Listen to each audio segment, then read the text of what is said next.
المباراة لا تقبل القسمة على 2 نقطة، ستكون بين قوسين فقيرة لكل فريق. من يصبح أن يريد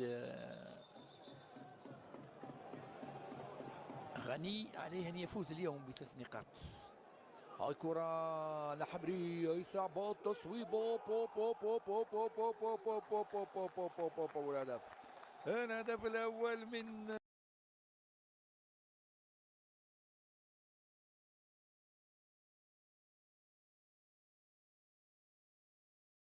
بالنسبة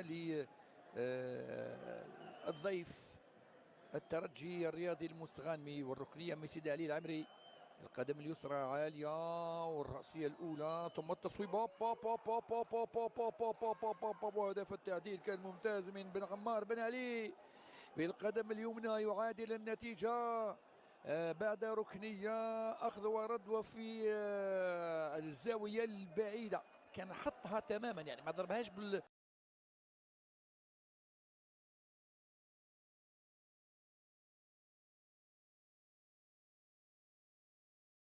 3 في الشوط الأول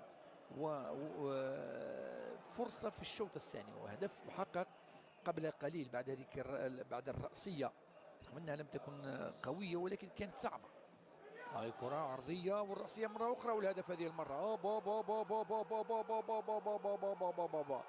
دراجي شمس الدين القائد برأسية جميلة في الزاوية العكسية البعيدة على الجهة اليسرى لعبد السلام.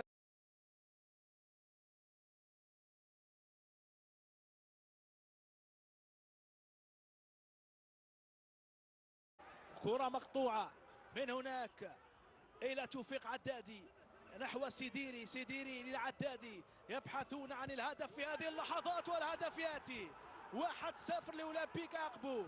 الهدف الأول لأولمبيك أقبو. الأولمبيك يصيب شباك المولودية بأول الأهداف في ال10 دقائق الأخيرة، يأخذ الأسبقية عبر سيديري يفتتح التسجيل في اللحظات والأخيرة من هذه المباراة في دقائقها ال10 الأخيرة. سيديري يصل إلى شباك مصطفى زغبة، يصيب شباك المولودية بأول الأهداف ويمنح الأسبقية والتقدم لأولمبيك أقبو. القادمون من الصمام يتمكنون من التسجيل في هذه اللحظات. شوف أنا الانطلاقة من عدادي لسيديري بيسراه، يضع الكرة في شباك الحارس مصطفى زغبة، جاءته الكرة المناسبة، أتته الفرصة، لم يهدرها، لم يفوت.